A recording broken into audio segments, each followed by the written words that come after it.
And I started looking at that. I started looking at what it means to fear God. And that's on our questions right here. And we'll look more into that here in a second. But just know that your kids may have some questions about that as well. How do you fear God? Because if I say, oh man, I fear John Thompson. I don't want to go near John Thompson if I fear him.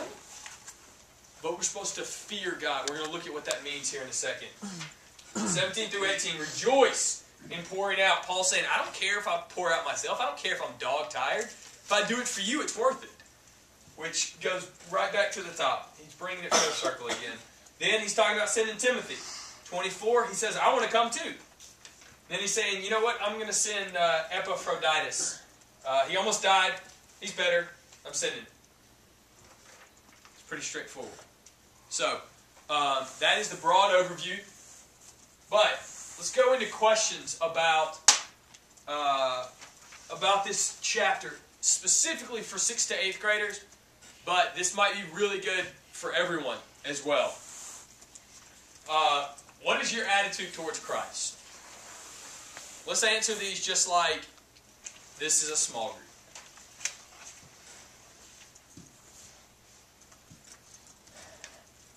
Who wants to answer? What would you say your attitude towards Christ is? Paige, what do you think your attitude towards Christ is?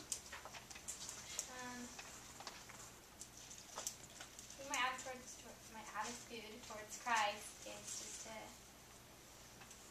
I don't know, I just really want to be more like Him. I just strive. I don't know. I guess I am scared. I don't know. I don't want to explain it. The Lord. There you go. Fresh Brook? I feel like it depends on the day. Explain. Some days you wake up and you have that quiet time. You're just like, today's gonna be a good day, man. And those other days you wake up, you're just like, I don't want to open my Bible. I want to sleep in for another 30 minutes and not get up before class. I don't know. It's fickle. Yeah. Which is stupid.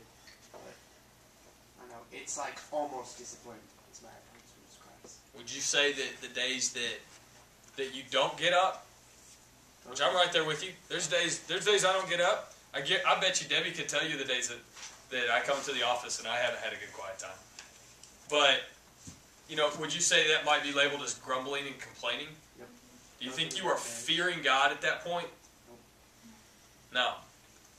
No, so it's cool to see how if we answer this question posed at the very beginning, we see that really the rest of the text is kind of showing either why or how this can be accomplished throughout the rest of chapter 2. And really the rest of the Bible. Moving on. When was a time someone put you before themselves? Did anybody have a time when somebody was like, hey, you know what, you go first? Or, hey, why don't you have this? Sawyer. Yes. Used to over here. I don't know where Miss Allie is, but all three of them have been an enormous blessing this weekend. I just looked at my thumb, and even Chris over there, goodness gracious. But him and Ricky have been such gentlemen, and huge blessings. I know we had Bible study on Wednesday just about washing each other's feet and serving others well. And they, I just want to brag on them huge. I have no function in my right hand, and they have been amazing friends. So, since they have put you before themselves, what do you want to do? Honestly, every time that they do something, I want to be like here. I'm like, no guys, this is ridiculous. Just let me try to do it for myself. But as soon as I get the opportunity, I just want to thank them with everything I can. Yeah. You know what? Sawyer serves us so much. I'm not even kidding. It's before. Yeah. Even before her. She used to serve me. It's almost like if you put others before yourselves, they want to put you before them? Okay, but... Dear me. But I know, I think we just This is crazy. No, she hates when other people serve, so when we finally serve back, it's like she has something. Well, let me ask you this. Has there ever been a time where somebody did not put you before themselves? Throw out a story. When was there a time that somebody definitely did the opposite? They put themselves before you. I know I've done that. I know I have. I put myself before people. And I don't know, I guess this has been eye-opening to me, saying Paige, why don't you do more? I don't know. How good does it make you feel when someone puts themselves before you? No. Opposite. They put, like, say I put myself before Ricky. How does Ricky feel now? He feels like crap. Basically saying, I'm better than you. I matter more. But if I put if I put Ricky before myself, exactly what's happening with Sawyer and Paige and all these people. You want to keep serving. You want to keep going above and beyond. It's going to be this just absolute spiral effect. I also awesome. think that like Ricky would see Christ, like, because I think that when someone puts themselves before me, and I think like, or if I do that to somebody else, I think they're just going to think Debbie's selfish. Like nowhere in there they're going to see Christ. But when I put them before me, then they start to see Jesus because that's what He did. And so I think that when it's all about us, we're not representing Christ. We're not acting like Him at all. Exactly. Here's the question that I kept asking myself this whole week. I felt like a moron. How much do you complain? On a scale of 1 to 10, complaining, 10 being I complain every 5 minutes of every day. 0 being I never complain. Throw out some numbers. Where do you think you are? 10. Yeah, we all know that's not true. You may think that, but... It's true. Hey, did you answer the first one, Eric? Oh. Throw out some numbers. Where do you think you are? 7. 7. Yeah, 7. More than 9. Like, can you like walk around and like have to make a network on your hand every single time? You're people by the end of the day, if you're like trying not to. That's good. I like that. Is that like a negative answer? I think I'd be like negative. Would you? That's really cool. Well, this will be our altar afterwards. We'll pray time. It's What? funny because people bond over that. You know, like you walk into a class and you meet somebody new and you're like, oh my gosh, I hate this class. Or, oh, I really wish this teacher had You start creating conversation. Justifying complaining. No, it's okay. Like, I It's bonded so with sad because it's like, Yeah. you can't find anything else to talk about, so you just bond over what you hate. And it's like, why do you do that? And sometimes you don't even realize you're complaining. Like, I was at work the other night, and it was raining, and I work for the Carpenters, a lot of y'all know them, and Terry walked in, and I was going to go home, and it's delayed, it's dark, it's raining, and he's like, well, how's your day? I was like, I don't want to go outside, it's cold, it's raining. He goes, you can walk, can't you? I'm like, yeah, and he goes, you're alive, aren't you? I'm like, yeah, and he was like, so what's there to Terry complain Carpenter about? might not I'm be the like, best guy to oh complain my to. god! Oh yeah, every time I'm over there, he like puts me in my place every time. It's like, Perspective. yeah. So we complain a lot. We grumble a lot. All right? So, my question is, do you fear God? Can you honestly say, I fear God? And that got me thinking, how do you fear God?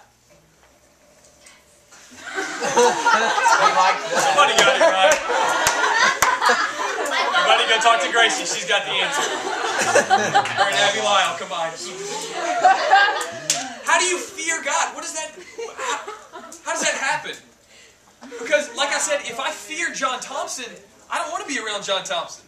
If I fear him because he's going to beat me up or whatever, then no, I'm not going to go near him. And so this threw me off. Like, why should we fear God? Yes, He's the creator of all things.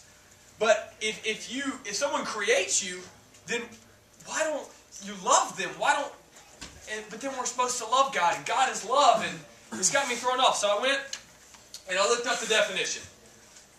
And it's the word that's used is phobos.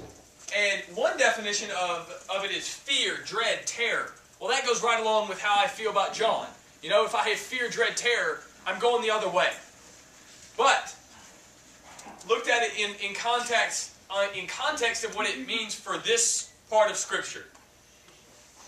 Reverence for one's husband. I thought that was the coolest thing. Because Christ is our bridegroom. And, oh wow, it's just that picture of marriage where Christ loves the church as a husband is supposed to love his wife. And so to have reverence for a husband, to have reverence for our bridegroom who is Christ. That's the fear. It's supposed to be a reverence. So, do you have reverence for your Creator? Do you have reverence for God? That puts it in a whole new light for me. Just tweaking it by definitions and exactly what we've been doing this whole time. So, if that comes up, say, hey, kids, how do you fear God? Phobos. That's how you fear God. You have reverence for your bridegroom. The one who's going to love you unconditionally. He's the one who created you. He knows you. You have reverence for Him. You have love. You have respect. But that's the kind of fear that we can have. See, I'll make sure that you're looking through those words when you don't understand them. Because that's paramount. It's so important. That's what we're trying to do with these kids. So question them. Grill them. Take these questions if you want. I give openly anything I've got. I'll sit down with you and come up with more questions. Go through the text. Have questions prepared. Have them ready. Come up with them on the fly. But y'all, do not let these kids skate by. Oh, great. You found some comparisons, some contrasts. You found the verses. Whoop-de-doo. I can do that for English books as well. How does it apply? What are you going to do differently since you read that text? Make sure you're grilling them on those questions too. Because y'all, this is literally setting the standard for the rest of their life. Now, I can't reiterate that enough. I get to walk out here in 3-4 minutes, and I get to help shape the Christian lives of a couple of 11th grade guys. And so, if that doesn't get you excited, I don't know what does. So y'all, please prepare for this. Please push them. I don't care if you have 6th graders. I don't care if you have college students. The Scripture's the same. And if we can't challenge each other in that, then we're being lukewarm. And that's not okay. Any questions before we break? We've still got a couple of minutes. Any questions about small groups, about this lesson, about format, open forum? Questions right now. What are the questions you're going to tell us about, like contrasts and comparisons? I think those are them. So yeah, the ones for like these are the questions Okay. that I came up with. Okay. For the younger kids. And I'll just leave this here. Okay. Come copy this if you can't see it. And if you want to, we can sit down and come up with more. I'm great with that. Any other questions about small group? Is it going all right? Genesis.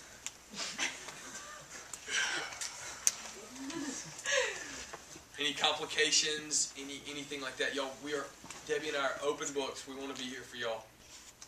And then I know Sawyer and I's group, they're starting to see it as like homework. They're like, we can't do it. It's too much on top of our normal stuff. And so